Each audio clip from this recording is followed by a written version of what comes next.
Welcome back, dear listeners, to Fright or Flight's Dead End Special, the series where we cover horror movies that aren't necessarily part of a franchise. And for our very first episode, we're covering The Cabin in the Woods. The Cabin in the Woods. Hi, I'm Jumpscare Jer, or Jer.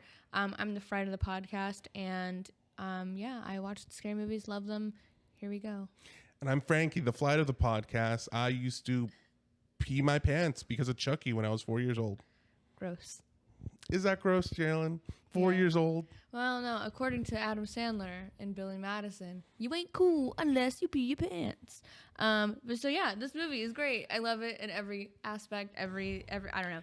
I made you watch it because I knew it would go hand in hand with our season 2 finale of Evil Dead. So if you're listening to this or watching this, we have just finished season 2. So what's your history with this movie? When did you watch it? Why do you like it? I watched it, I want to say when it came out kind of thing. So it's been a bit. This was my maybe second or third watch through of the movie. Mm-hmm. I loved it. I thought it was because it's a horror comedy to me. Yes. That's how I would classify it as a horror comedy. There are a lot of comedic elements to it. And it plays on the stereotypical horror movie tropes. It's just a lot of fun. You can definitely tell it's inspired by a lot of different franchises, including the Evil Dead franchise. Particularly, I feel like the Evil Dead. Particularly, for sure. Yeah. And so, there's not really much of a history with it. It's just I watched it and I enjoyed it a lot. I really like the cover art. It's like a cabin, and it's like almost like a Rubik's Cube where it's like twisted and mangled. I thought this movie was going to be a sci-fi film. Really? Yes, because of the cover art. It was like an elevated building in the air with like all twisted like that. So were you pleasantly surprised when it wasn't? Were you shocked? Were you scared? If anything, I actually think it worked against me because I think the cover art is so good that I was expecting like something different. But I still enjoyed it thoroughly. I enjoyed the film. I've heard a lot about this movie. This movie is one of those ones that have like a big notoriety. I don't know what about it gives it that. It actually was. I read somewhere recently today that it was in that there's like an ongoing list of movies. It's like 1,001 movies you should watch before you die or something like that. This is one of them. It made the list. Okay. First and foremost, let's go ahead and introduce our characters. Yeah. Generally, our cast of our crew. So the intro scene, we start in like an office kind of thing. We're following these two characters named Mr. Sitterson and Mr. Hadley. I love these characters. They are really like just the comedic gold of the movie. Because it's like twisty. It's dark and twisty, and they are having fun with this. Which, first of all, we don't know what their job is yet. It's not really introduced. It's kind of alluded, but you don't really know what they do. What's fascinating is like that this movie is meta. It's so meta. We covered Scream. Scream is really meta. This film is also meta in a lot of ways. A little more like this movie uses lore to cover it up a little bit, but it's in the sense they're trying to create the perfect horror movie. Yeah. It's kind of like inspired by so many different things, and I wrote it down because it definitely plays on multiple horror movie franchises and multiple franchises in general. But you can definitely tell that Evil Dead, Resident Evil a little bit. There's some Resident Evil kind of play in there. Friday the 13th, because obviously we go to a camp kind of place. Cabin Fever, which I haven't seen any of those, so hopefully we'll eventually cover those series. Right. And then The Saw is also considered an influence, as well as George Orwell's 1984.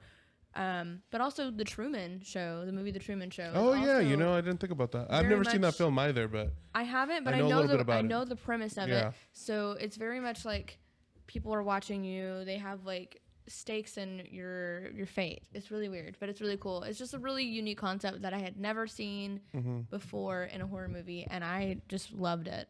Me too. So we get introduced to the people that are going to be monitored and recorded. Who are this group of 5? This group of 5 people. We have Dana, we have Holden, Kurt, Jules, and Marty. Dana is played by Kristen Connolly. She represents the virgin of the 5. Do you like her? I do like her. Yeah, because she's kind of we kind of see the movie through her lens for the most part. For the most part, yeah. And I think she's all right. She's not my favorite character. She's not my favorite character either. She's okay. I don't have any I don't really like or dislike her. I'm very indifferent to her. I think she's okay. I also do dislike the fact that she kind of started this as well a little bit because every time there's a fucking book with foreign languages in it, people tend to read it out loud. Like, I wonder what this is. That's a no-go. That's a bad idea. Bad idea, always. But whatever. I'm not blaming her for the whole thing. Do you think you're more superstitious than the average person? I would say so. But so you think, like, let's say Patrick, your beloved Patrick, how superstitious is he? Does he believe in ghosts, I think he's skeptical. Okay. He's very much a skeptic. So like if you guys have ever watched the show, I think it's by BuzzFeed, but like through The Watcher, it's Ghost Files, anything like that. Mm-hmm. The infamous Shane and Ryan of those shows. Ryan is very much a believer of ghosts, a believer of all things like suspicious and, spooky. And his counterpart, Shane, in the show is very much a skeptic. Right. I feel like that's mine and Patrick's relationship. And he's a skeptic. He's such a skeptic. So you think he wouldn't be as scared to read off, those Latin words? No, he would not. He'd be like, fuck it. Right. He would. And then we would all be doomed. And then I'd be like, why did you do this? But so, yeah. Who else do we have? We have Holden, played by Jesse Williams. I thought he was very bland to me. Well, I mean, he represents the nerd / scholar. Yeah. So, he's kind of like the perfect, like, boyfriend kind of. He's beautiful. Oh, beautiful. And smart. And smart. Beautiful and smart. Mm-hmm. All right. Who else do we have? We have Kurt, played by Chris Hemsworth, who played the jock athlete. Okay, so I actually liked his character. Yeah. Apparently, he's a little more endearing than he was represented in the movie typically. Yeah. Because they talk about like, oh, when have you known him to be an alpha kind of guy? He was a sociology major. Yeah. And in the beginning, we meet Dana, which oddly enough had the windows wide open and she was in her underwear. She's definitely the naked neighbor type, I guess. But I mean, I get it. Sometimes I'm forgetful and I'm like, oh shit. We're all people. It's all human. Everybody's in a human body. Yeah, everyone's got a human body. Unless you're not human. Maybe you're a robot and we don't know it. That's why they make you take those little tests. Why are you saying this? Are you saying the reCAPTCHA things, whatever? And you never pass them. No, I always pass them. But sometimes I'm like, this is close. You might be part robot. Maybe. Yeah, whenever we're introduced to Dana, she has a bunch of like books that she's gonna bring with her. She's like, oh, for like reading, which is like nerd alert. I'm kidding. Wow, reading makes you a nerd? No, it was just the books that she was bringing were like college books. What didn't make any sense for me here and during the scene is because Chris Hemsworth suggests another book from her own library. That's really funny. He's like, you should read this one. In her bookshelf. It's not his room. I guess I didn't put two and two together. That's goofy. That's really silly. But apparently, like you said, he's a sociology major. He seems a little more thoughtful, a little, he's a pretty boy, but he also has like a decent personality. I said, it's not represented as well throughout the rest of the movie because we find out that he is acting a little different than normal throughout the film. Which has a hand in, what Sitterson and Hadley and the people at their workplace are doing, which is really cool when you get to learn what the whole thing is. It's not super cool, but I mean, like the concept of it's interesting. It's really cool, right? Especially for storytelling purposes, because again, never seen this done. It's really, really cool. It's really original, honestly. And then we meet Jules, which is Kurt's girlfriend, played by Anna Hutchinson. She represents the whore. They actually do kind of call them by the names at some point throughout the movie. Yeah, like they'll say over the monitors, it's the fool. The fool did this or that or whatever. Yeah, but also like when they went to this creepy ass gas station, there's always a creepy gas station. The guy there, which later we find out his name is like Mordecai or something. They call him the Harbinger. I didn't know the meaning of the word. I don't know the meaning of the word. Harbinger, I believe. Let's look it up. Means it's almost like foreshadowing. Like the harbinger is something bad is to come. The harbinger is a person or thing that announces or signals the approach of another. Yeah. So he does call the workplace and he's like, they're in basically. Yeah. But he calls Jules a whore. Right. But she has freshly dyed blonde hair. Mm-hmm. So that's something that's super interesting, and it is important in the story as well because it does. Later, we get introduced to like a chem, the chem department or something because they literally have a finger in every single thing that happens. That's right. I don't know if that's like the correct phrasing, but it just sounds weird to say that. They have a hand. Yeah, not a finger. Okay. You can have a finger, a hand, whatever you I prefer. guess, You know, everybody's different. And then we meet Marty, who is my personal favorite Me character. too. It's awesome. Marty to me is like the Randy from Scream. He's like Shaggy. He looks just like Shaggy. He looks just like Shaggy. He kind of he could be a good Shaggy, but no, I mean, what are your thoughts on Shaggy from Scooby Doo? I love Shaggy. Who doesn't love Shaggy? Is Shaggy your favorite? Why not? Shaggy and Scooby It's are like the best. Velma. Well, I mean, Velma's okay. You prefer Shaggy. I prefer Shaggy and Scooby. They're the best You duo. know who else, Geraldine, would make a decent Shaggy? Who? That we both know and are familiar with. Who? Patrick. No, he would not. Look at him. He's got the hair for it, I feel like. That's just because he's got shaggy hair. Yeah, the namesake. You don't think he'd make a good Shaggy? How come? No. That boy, no. He could be Shaggy, and then I could be Scooby Doo. I already got the right color, and I just got to get on all fours my God. and go ruh. Marty's also my favorite. I really enjoy Marty. He's played by Franz. Franz Kranz? I don't know how to say it. Well, aren't you fascinated with French culture, Geraldine? Oui, oui, enchanté. What does that mean? Yes, yes. Nice to meet you. I think that's what it Give means. me one more phrase. Je m'appelle Geraldine. That just means my name's Geraldine.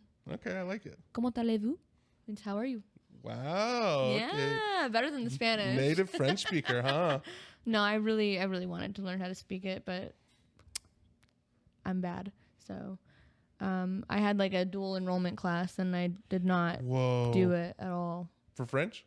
In high school, I didn't do it basically, and then like we were supposed to take a final exam, and the girl was just like literally translating from the French dictionary. Nice. Like I would be like writing it like normal sentence structure, but everyone knows that's not how it goes when it's translated. That's rough, man. So I failed that, Were and you luckily, well, yeah, but also like I didn't try. It was my junior year of high school, and so then later my senior year of high school, I took Spanish, and I actually really enjoyed it. Good job. I mean, a lot of it, comes over. Yeah, it does. Yeah, it does. But yeah, so we get to meet all of them, and also Marty is. I thought maybe this like a stoner was like the kind of like our archetype, but it was really the fool. I mean, you could say that those are one and the same. Typically, like Shaggy from Scooby Doo, he's a stoner, but he's also a fool. You know, I never knew that until I grew up. You know what? They deny that that's what they were trying to do. They say, no, it's all just coincidence. Shaggy's not a stoner. That is not coincidence. I'm sorry. They got the munchies. They got the munchies. They've eaten dog food. The Scooby snacks, or however you do it. And sometimes I think there's a theory out there that Scooby can't talk. Shaggy's like the only one that can hear Scooby talk, and like he's like hallucinating because he's high. Stop it! You're messing with me too much right now. Anyway, so their goal here is to get off the grid. Yep. They're trying to hook Dana up with Holden. It's really weird, actually. Yeah. Have you ever been in that scenario where you're like have a blind date or somebody's trying to set you up with their friend or anything like that? Yes, I've had a couple of those. Would you ever do that for a friend of yours? Just like, oh, I got two friends and they're both single and they don't know each other. No. I wouldn't, because I don't want to be responsible if things go awry and it doesn't work out. And then two, sometimes I consider like what friend group they are part of. Like I have several different friend groups that kind of. And you don't want them to intermingle. Yeah. That's messed up, man. It's not like I don't want them to intermingle. It's like I don't know how they're going to interact with each other. Yeah, interact. I've been in the same situation, and like I'm concerned, like, ooh, they're starting to talk to each other. I don't know if I like this or not. But it's kind of mean because then you're like controlling the situation, you know? No. You're just worried for their well-being. Now, their apartment reminds me a lot of the 90s. I get like strong. In general, this whole scene where we first meet, Dana and all her friends, it feels like a fun movie. Like it's just like a nice little fun outdoors, older tone movie. I like how the lighting is very bright. It's daylight, and I enjoyed that a lot. Fun fact, because they all get into a camper before they go to this random ass cabin again. Actually, it's Kurt's cousin's cabin. Right. And then when we also meet Marty, who is my fave. And I literally wrote down that he reminds me of Shaggy. But they go into this camper, and the camper apparently is a reference to The Hills Have Eyes. That franchise, because I think that if I'm not mistaken, I think that's how the first one or the remake of the first one has been, where they're in a camper like that, and then The Hills Have Eyes. And I believe, if I'm not mistaken, it's like I think I told you, it's kind of like an inbred or incest kind of situation. The Hills Have Eyes. I haven't Yeah. seen it, but that does excite me. It's very interesting. I'm a big Game of Thrones fan. Watching House of Targaryen this year. No, House of Targaryen. House of the Dragon. But I mean, it's about the yeah. So about it makes the sense. Targs. Makes sense. That's what they'd be doing. Now, what's your experience with RVs or like road trips in general? Road trips, I've been on them. I get really, I don't know, overwhelmed easily. Have you ever gone on a road trip with like Patrick? Yeah. How's that go? Fine. What do you think about being off the grid and like, there's TV shows on TLC about it. Like, does that entice you at all? No, Me neither. I need technology to Same. survive. Electricity, Wi-Fi, internet. I know boomers will probably be like, oh, freaking millennials and Zoomers and like whatever. Like, I need entertainment. I need movies and I need TV. Those are my escapes. Yeah. And you don't find yourself in the middle of the woods being chased by some kind of monster or whatever. Exactly. Yeah. Exactly. So before they get there, though, they come across a gas station. They need some gas, and there's this creepy old man. You said his name is Mordecai. The Harbinger, and he's just really creepy to them. Very creepy. And then he's also rude, but then also like Marty like gives him a lot of like smart ass remarks, and I love it. Yeah, he defends his friend's honor, which I appreciate. Marty seems like a really good guy. I agree. Yeah, I agree. He has some. He's a stoner, and he has some theories about like life and how everything goes on. They get to their Kurt's cousin's cabin. Which before we get there, they're going up this mountain kind of situation to get there, and then we see an eagle, and this eagle is like flying, and you're like, oh, an eagle, cool, very nice, pretty scenery, and then boom, zap. Yeah. Runs into a grid. Because what it turns out is there's this invisible wall surrounding the cabin. Mm-hmm. They're kind of locked in here, and their environment is controlled and manipulated by the two characters that we saw at the beginning of the film in the office. It's a simulation. Yeah. Literally like a simulation. But later we find out why it's a simulation and what the whole reasoning is. However, it is an interesting point to make, though, that this Harbinger warns not only these people, these 5 that are going to the cabin, he also warns the 2 workers when he calls them to let them know, like, hey, they're on their way there. Yeah. He like warns them of this evil that's coming, and they like laugh and make light of the situation. Yes. It's just the way the Harbinger is saying it. He says, the lambs have passed through the gate. They are coming to the killing floor. Their blind eyes see nothing to the horrors to come. And then he's like, wait, am I on speakerphone? It was so funny. I love the scene. I love like the scenes with those two. Like they're very like insensitive to their workplace, and it's kind of like their way of coping with it, I guess. But it's also fascinating because I took a screenshot of this. It was like a piece of trivia that I found. So this movie is also written by Joss Whedon and Drew Goddard. Mm-hmm. And Drew Goddard this is his directorial debut, which fantastic job. Also, if you want to watch it, it's on HBO Max. You should go watch it. Drew Goddard's inspiration for this movie came from his own upbringing in Los Alamos in New Mexico. I probably said that really stupidly. Ignore. A place filled with scientists and coworkers all going about their business and living seemingly routine and ordinary lives, even though they were building nuclear weapons that could potentially destroy the entire world. And apparently he talks about that in the special like bonus features in the commentary of the DVD version. And I just think that's fascinating that, something so like heavy in topic and in nature is like so light to them. It's kind of like, oh, just another day. Well, you got to imagine that happens to a lot of people depending on your type of work, like if you're a doctor, and this is so hard, especially with doctors, because it's like when something's wrong with you or a family member, it's crucial to you, the kind of support and help they receive. But for the doctors, it's just another patient, and they see hundreds of patients every day. That's true. And I feel like in a sense, sometimes you have to desensitize yourself a bit to do the job. And it definitely seems like these 2 people in the office have done that. Do you think there's a level in which it's reached inappropriate?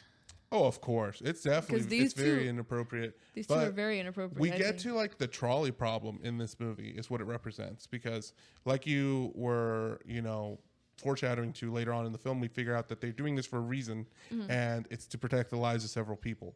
And so they're essentially trying to do a ritual where they sacrifice the 5 in hopes of saving several more lives. Just like the trolley problem, if you have a lever, if you don't do anything, the trolley will run over one person. If you pull the lever, it'll run over my side. You have a lever. If you don't pull the lever, the trolley will run over 3 people tied to the track. And if you do pull the lever, it runs over the one person tied to the other track. So you have a decision to make here. Either you don't do anything and you let 3 people die, the one person lives, or you actively, like, you're making the decision essentially to kill the one person to save the other 3. What would you do? I'm killing the one person. You're killing the one person. 1 versus 3? Yeah. Yeah, but then if you let the 3 die, you don't have any effect on. You're not killing any of them. Yeah, but then that's 3 lives gone versus 1. Let's say the 1 is Patrick. Oh, and then the 3 are going by. Now they get to their, what's it called? What's his name? Carl? Kurt. They get to Kurt's cousin's house, and it's like a typical Airbnb. You have a room. Airbnb. Yeah, because you have a room. One of them gets into a room. I think it's Hudson. What's his name? Holden. He gets into his room. There's a really creepy painting on the wall. When he takes it off, it's a one-way mirror into the other room. Apparently, like, the logistics of that would not work because you need like a bright light to make that work. Right. And they just have daylight. So that's the one difference between this and an Airbnb. In an Airbnb, they'd have the light so they can, peep into your room or whatever. I really hope in that case that Airbnb does not actually do that, because... And like an Airbnb, they have cameras everywhere where they're monitoring in the office. Stop. Okay, anyway.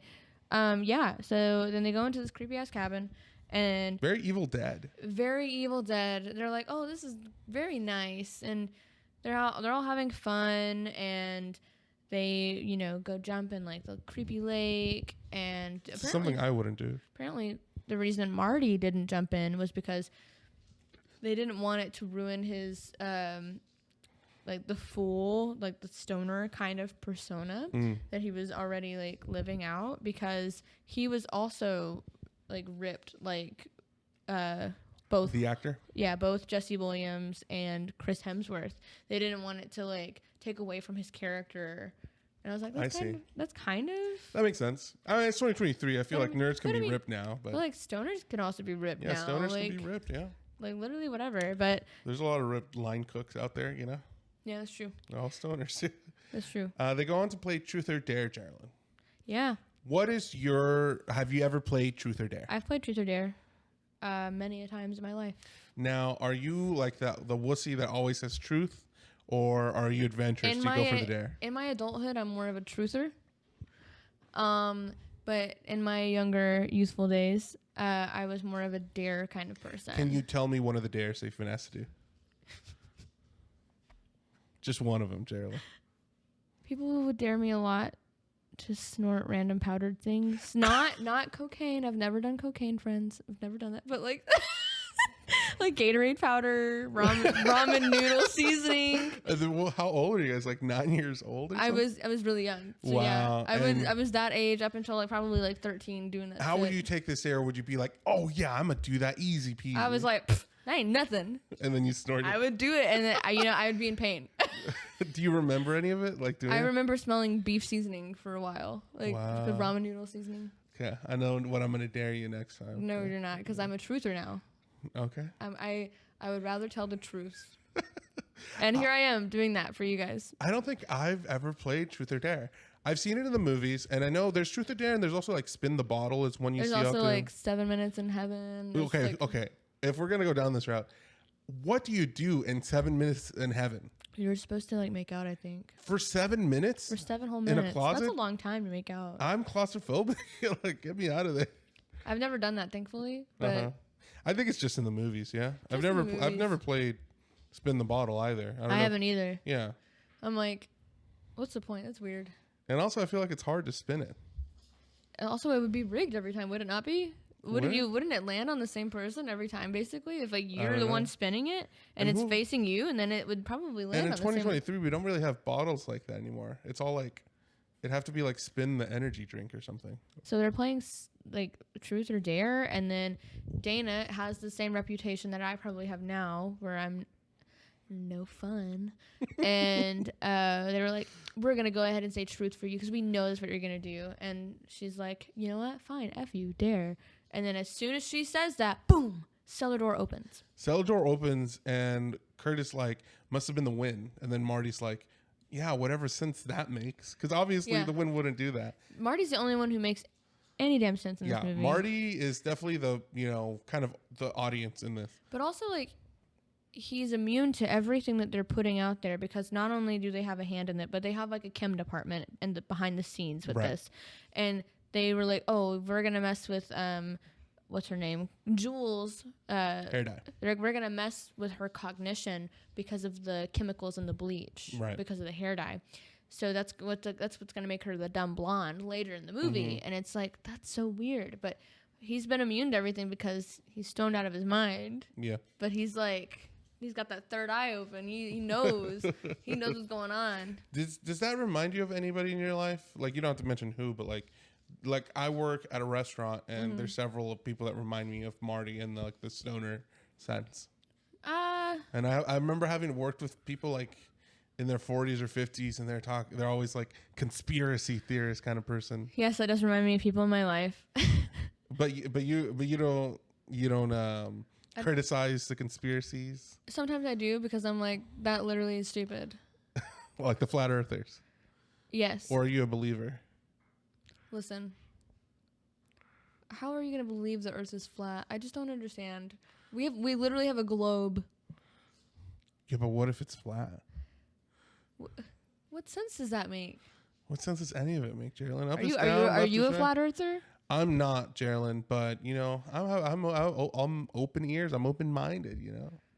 I mean, believe what you want to believe. Whatever makes you happy, right? As long as you're not hurting anybody, I don't care.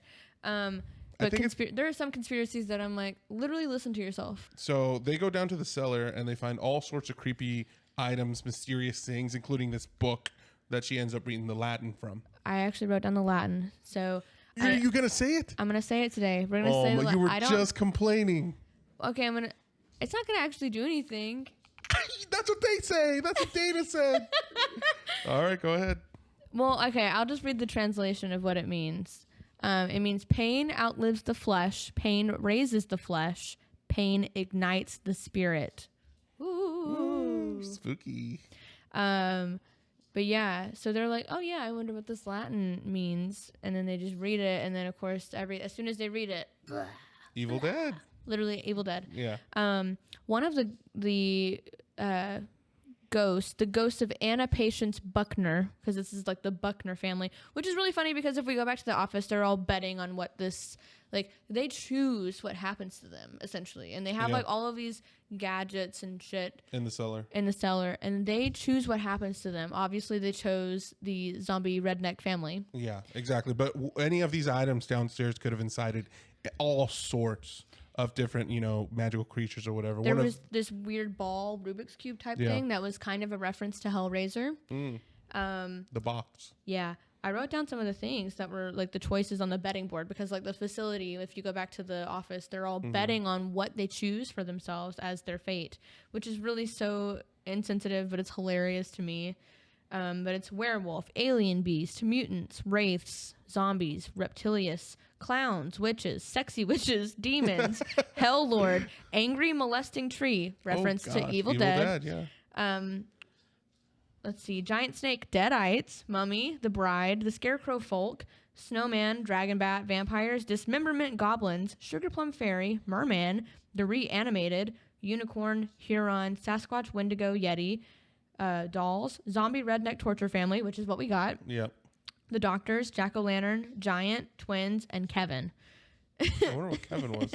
Kevin's like a regular guy that they think looks like a regular guy, but he's like out there dismembering people apparently. Because I was reading about that and I was like, what is a Kevin? Fascinating.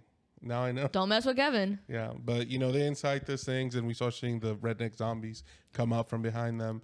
Kurt and his girlfriend Jules decide to go into the woods to have a little bit of fun. To do it. Yeah, the people monitoring them like ignite some pheromones into them to make them, get into the mood. What's so funny to me is like that's literally a rule in every horror movie. Don't have sex or you're gonna die. Yeah, and I mean in the woods of all places. I mean, you Why got a would lot you of go branches, there? you got the grass, Oh. the rocks. Before this happened, while they're playing Truth or Dare, before the cellar opens, Yeah. Marty dares Jules to go make out with With a wolf. this wolf head that's like on the wall. And fun fact, the tongue, because that seems gross. It's just gross to me. I'm It's funny. She does a really good job of playing it up. The tongue is made of silicone and it is removable. Mm-hmm. They put powdered sugar on it to make it look dusty and to also make the experience a little bit better for Anne Hutchinson. But she was a team sport. That was Yeah, she did a great performance there. great performance. In Apparently, general, I like her performance in the movie. yeah, she did great. I really enjoyed her as an actress. I thought that it was really cool. But yeah, so all of these things happen. They go out to the woods. Obviously, this redneck zombie torture family comes alive. One of them, for Anna Patience Buckner, because they read this diary from her. She's played by Jodelle Ferland. She's in the Silent Hill films, The Twilight Saga as Bree Tanner. And she's also now a very successful cosplayer as well. So, very cool. That's interesting. Yeah, back at the office, they're all like wanting, them to, they're manipulating the environment back in the office to make it, have them do the thing, have the sex. Oh, yeah. So they release pheromones. They put some lighting. They increase the temperature because it's too cold or whatever. And they're also like staring at the screen, anticipating tit reveal, like breasts. And which is typical horror movie. It's interesting because this movie is kind of making a commentary about horror movies. Yes, it is 1,000%. And well, I mean, you gotta think about it. Literally, with the archetypes, exactly, like the tropes, they literally play on that for sure. Yeah, and obviously, as we both know, if you go have sex in the woods, not good. Not good. First of all, yucky. Yeah. You don't know what's out there. That's kind of, and they didn't know what was out there. Yeah, because the redneck family gets to them. Sure does, and R.I.P. Jules. Yeah, She they gets kind of a like brutal- chainsaw her head off. Not chainsaw, just regular saw her head off. That was very brutal. Kurt ends up finding his way back to the house, and he, tells everybody, "Okay, this awful thing is happening. We have to stay together. Like that's the most important thing." Back in the office, they're like, "Oh fuck," because he's right. Like in the movies, they never stay together, and they should. They should. But they managed to split them up, each individually going into their own rooms. They like spray some sort of confusion spray or something. Who knows what it was? Right. But then all of a sudden, Chris Hemsworth is like, maybe we should split up. Yeah. We'll cover more ground that way. And then Marty's like, "What?" Yeah. Because it makes no sense. Literally, that's the number one rule is to never split up in those movies. And they do, and it doesn't do justice. No. Marty ends up finding, he gets split up into his own room and he ends up finding a camera. And so he realizes he's being filmed. He's smart about this. The way he reacts, though, is like, "I'm on reality TV." Like, oh no, my parents are going to think I'm a stoner or a deadbeat or something. And that's when he gets pulled to the window by one of the zombies. Yep, the whole Buckner family. So a fun fact, though, is that the start of the downfall of this ritual is, so obviously they will like pull levers whenever they're dead to kind of release the blood. And what they do is they are sacrificing these people to appease ancient gods. The ancient evil, the ancient one is what they call it, or something. Ancient ones. I don't know. That's right. So obviously Jules died. They mistakenly thought that Marty died by the family at the hands of the hillbilly redneck torture family. He did not die. Right. So then when they did that, like there was like this like rupture kind of thing. The rumbling. Yeah, the rumbling was when that started. I think it's really funny that he thought it was on reality TV for a second. That's really funny. Have you ever considered going on Survivor? I would never. No. I've never watched Survivor. Now I love myself some reality TV, but I know that part of it's fake. But I mean, I just love trashy You'd TV. never be on it though? No. You'd never be on like The Bachelor or like. Why? I got my whole man upstairs. What if he's the Bachelor? You have to compete. If we have to compete, there ain't no competition. It's me, baby. Give me that rose. What's another one? I mean, I just finished watching Love Is Blind, where they fall in love without seeing each other. But I mean, we could rig the system. We could totally go on there and be like, "Oh yeah, we know it's you." kind of thing. Yeah. And we could like be like, oh, we're married without ever seeing each other or knowing each other. Have you ever watched, there's one on Netflix called The Circle? I've not watched that one. I just want to win money. There's one called The Mole, which fascinates me. Yeah, I've heard about that. Where one person is the mole and tries to sabotage like the stuff that goes on. Yeah. That sounds really interesting. Could you do it? To be a good liar, I could not do it. I get so much anxiety playing Among Us whenever I'm the imposter. Right. Because I'm like, I would never do that. I would never kill you guys. And then I'm like oddly quiet whenever I'm the imposter. Yeah. It's like, come on, it's a dead giveaway whenever I'm the imposter. I can't lie to save my life. It's not a good thing. We gotta play again sometime. I hate it. I hate it so much. But it's a good time. So R.I.P. Marty. At least as far as we know. Fake R.I.P. for Marty. Dana and Holden end up together because they smashed the window between the two rooms, and they decide to go into the basement, the black room, or earlier mentioned in the diary. Yeah. And they're looking around trying to find a way to exit when one of the redneck zombies, their weapon is really interesting. It's like a flying bear trap. Yeah. And he kind of rigs Holden. It gives me Dead by Daylight vibes, like I said. Yeah, definitely. Yeah, Like the trapper. Yeah. But they managed to get him loose, and then you have our three survivors so far, Kurt, Holden, and Dana. They want to get out of here, so they get into their RV. They go through a tunnel, which gets eventually blasted into, so they have no way out besides a long gap to the other side of the road. And Kurt has this idea to get his motorcycle and to ram it up a ramp and get to the other side. And he has this very inspiring, encouraging speak, like, no matter what happens, even if I end this with a limp, I'll find help, I'll send them, and we'll avenge our friends. It's so funny because then he slams into the invisible wall, which I saw coming. Come on. It's just so funny to me because it's like so like comedic. And then like you just see him like zapping as he falls all the way down. Looks very painful. It looks very painful, but it's just hilarious to me. So then we're just down to Holden and Dana. So then they get in that damn RV again. And they're gonna drive back to the cabin, but on the drive, one of the redneck zombies stabs Holden through the mouth. Yep, R.I.P. Holden. He ain't coming back from that. So all we have left.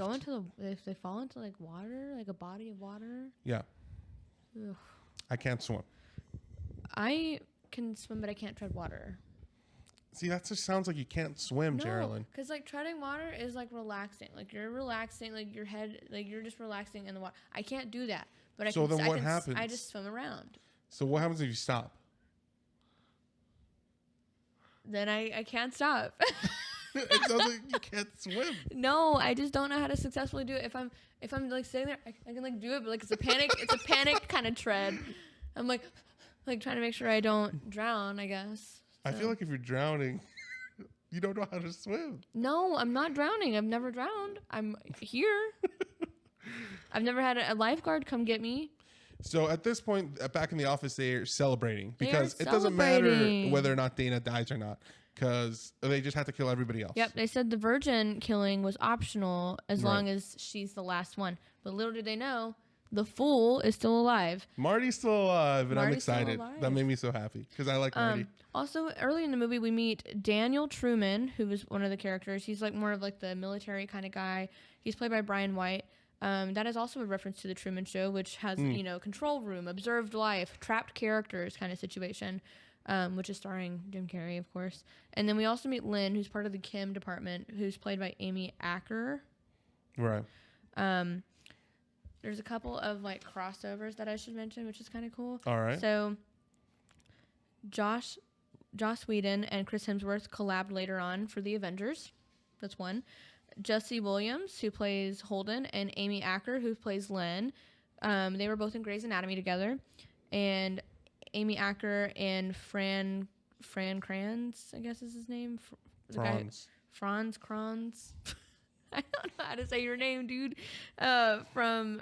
He plays Marty. They were both in Joss Whedon's The Dollhouse and Much Ado About Nothing, which I actually own Much Ado About Nothing. It's a great movie. That's cool. Sigourney Weaver and Chris Hemsworth would later also star in the reboot of Ghostbusters. Nice. Which is really fun. And yeah, so I wanted to share those kind of things before I forgot, because I would have forgotten. So Dana is saved by Marty because it turns out, surprise, he's still alive. And they end up getting away into this little space that Marty has found, in which he decapitated and dismembered one of the redneck zombies.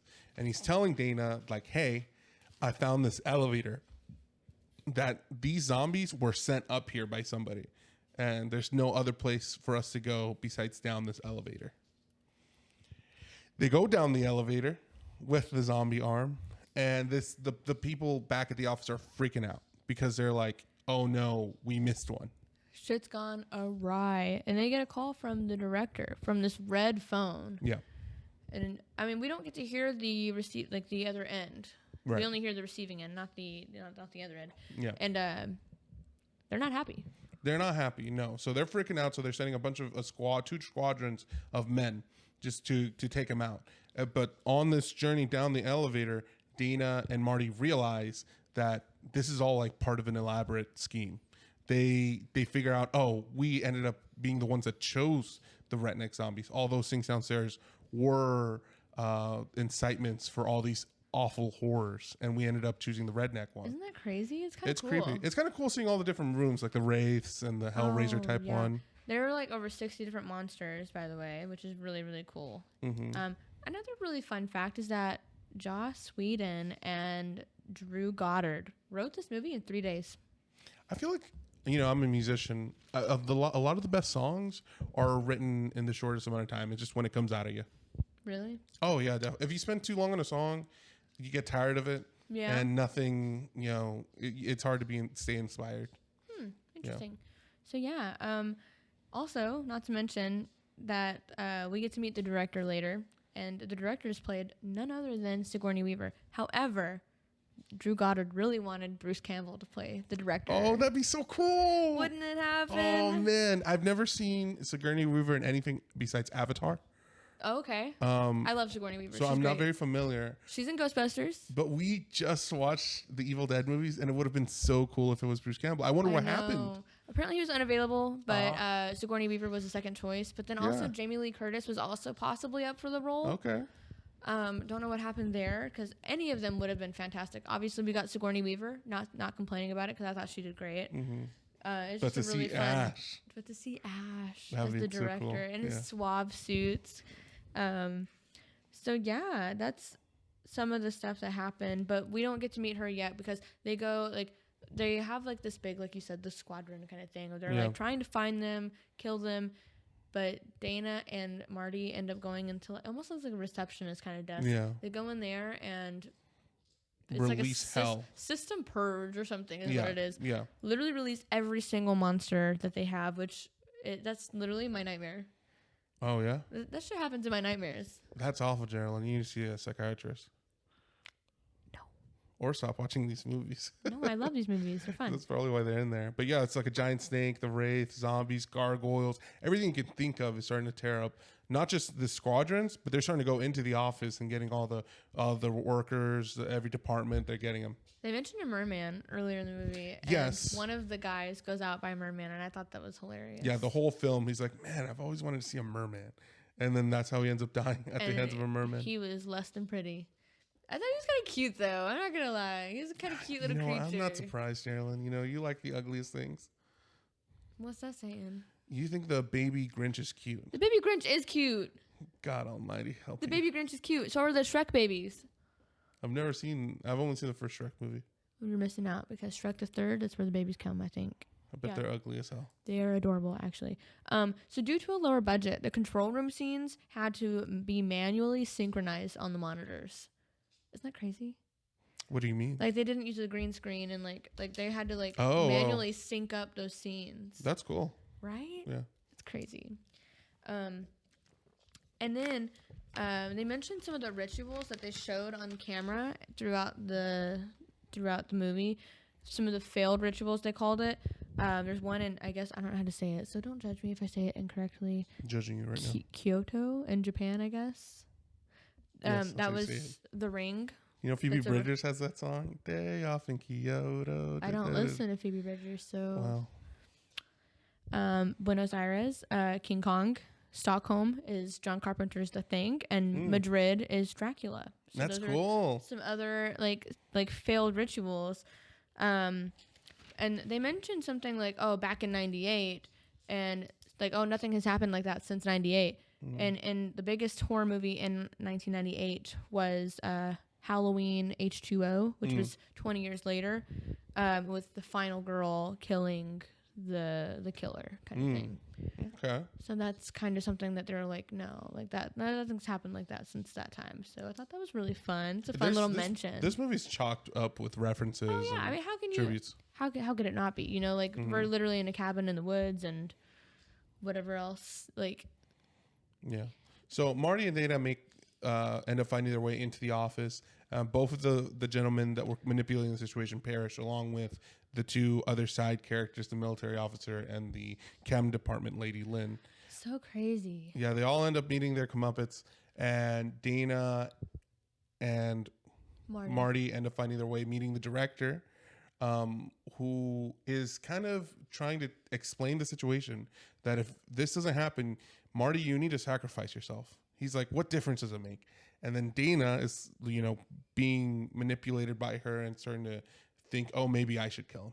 So points the gun right at him. What's so funny is the way that Sigourney Weaver's character, the director, Right. frames the situation to Marty. Is she's like, either you sacrifice yourself for humanity, or you have to die in order to appease the ancient gods. And he's like, so enticing.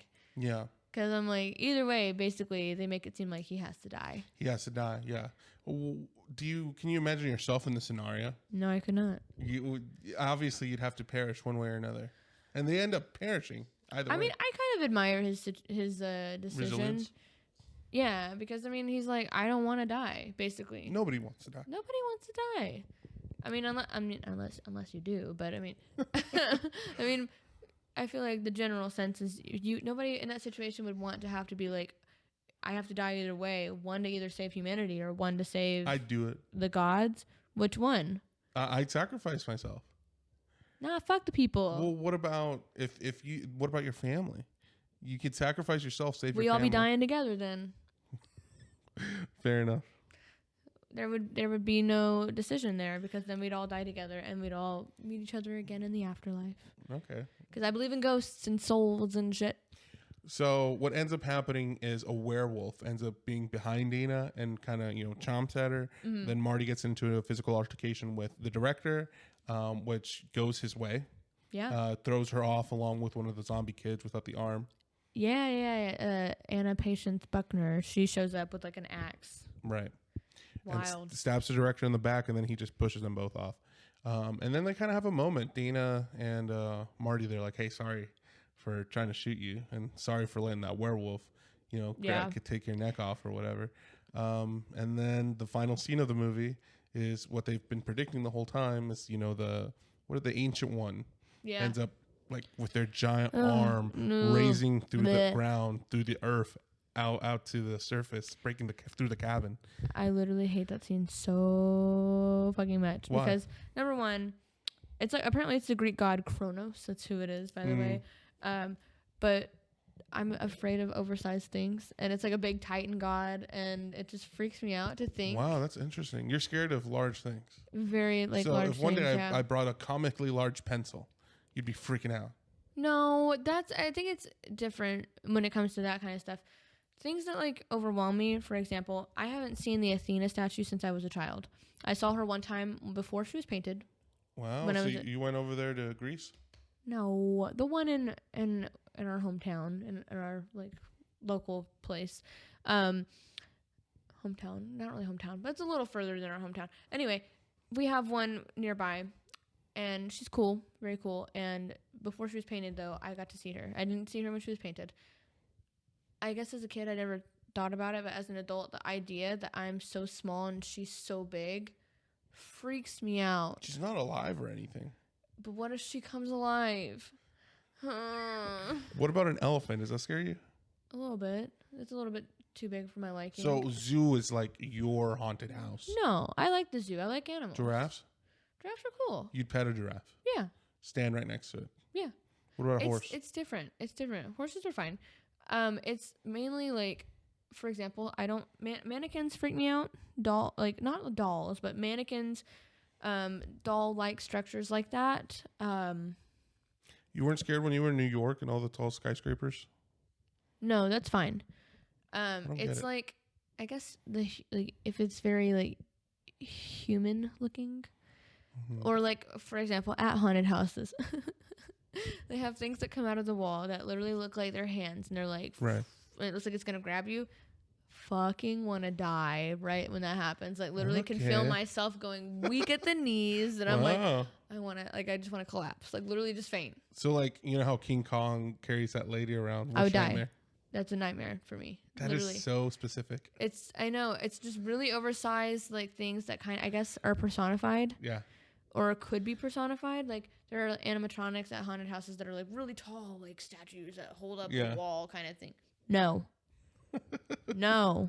So you hated seeing this hand come up from the ground. Yes, I did. I was like, ew. Like, my brother will show me scenes from the God of War games because he thinks it's funny to make me upset.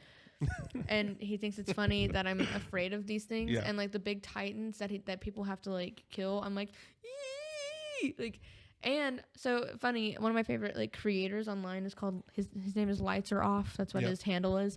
He will do like weird fears or whatever. He made a video about, it's like a crossover between like statues being under the water. It was like comically large statues, like humongous statues, like like that were like made of stone under the water. So not only do I have thalassophobia, but I have like this weird statue phobia.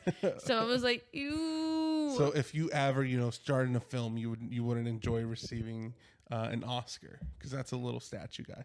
No, I like little tiny miniature things are fun, but big ones, no. Okay, fair enough. Now, so yeah, that's Cabin in the Woods. Now, this movie, like you said, this is a dead end episode. So there, we're not ranking it amongst anything else, but we are gonna give it a letter grade. We're gonna grade the Cabin in the Woods. Me personally, I'll go first. I enjoy this film.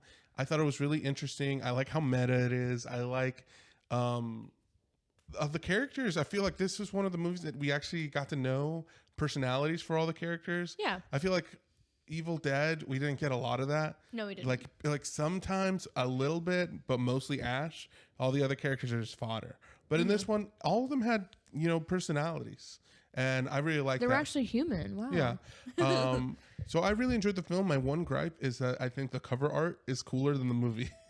I just love the cover art so much. So because of that, this movie for me gets a B+. Okay.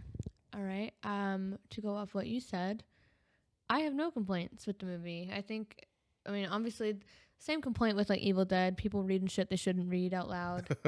But I mean, I don't have a complaint. I think it's really fun. It's really creative. I haven't seen anything like it.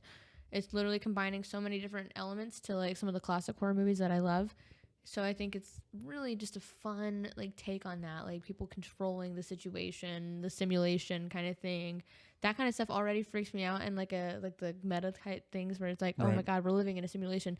Like our fate is like we choose our own fate essentially, but like also like it's to appease the ancient gods, but also the ancient gods are humongous and scary. Like literally so many fun elements, but also like scary elements as well. And it was a good time because the comedic parts were very much like, oh, a nice little release kind of thing. So to me, it's an A+. A+ for Cabin in the Woods. For Cabin in the Woods, yeah. All right. A fun fact, that I meant to share earlier. Some of the special effects makeup artist was David Leroy Anderson, who is married to Heather Langenkamp, and she played Nancy in the Nightmare on Elm Street series. So, cool. Yeah, that's very Shout exciting. out to Nancy from Nightmare on Elm Street. Shout out to Heather. I would love to meet you / talk to you. Yeah, so A+ for me. I like Cabin in the Woods. Obviously, it's a one-off film, so there's not any more to the series. Yeah, and we're gonna do more of these dead end episodes, kind of between seasons. So if you guys have any recommendations, let us know. You can follow us on social media at FrightFlightPod or email us at frightflightpod@gmail.com. I think it's frighterflightpod@gmail.com for our email. I think. Either or, if you email us on, we'll figure it out. If it doesn't go there, then we'll find out. Yeah, our social media definitely at FrightFlightPod. Also, feel free to share this with your friends. Yep. Share it with your family members who love horror movies. We would love to have more people be engaged in our community as well. And not to mention, follow us on Spotify. Yeah, give us a follow on Spotify. And when we reach 10 followers, what did we say we were doing? I forget too. Who knows? Maybe I think we'll go back and maybe let's play a video game or something. Yeah. Well, we do have some fun things coming up that, we are going to be planning our 3rd season, which is really exciting. And we haven't quite landed on what we're doing. Not quite sure, but we're tossing a few things up in the air. Tossing some stuff. So let us know what you guys, what franchise you guys would like us to cover. Yeah, maybe we should even do like a little bowl, like put like like franchises, cut them up, put them in a bowl, and like pull one out and see what happens. Yeah, maybe we'll do that, guys. Maybe we'll do that. You never know. But thanks for listening to our podcast. And we'll see you guys next time. We'll see you for the next season. Bye. Bye, guys. Thank you for listening to Fright or Flight, a Live Oaks Village production. This episode was hosted by Geraldine Johnson and Saul Alberto Arzmendi Ochoa. Edited by Geraldine Johnson and music composition by Saul Alberto Arzmendi Ochoa.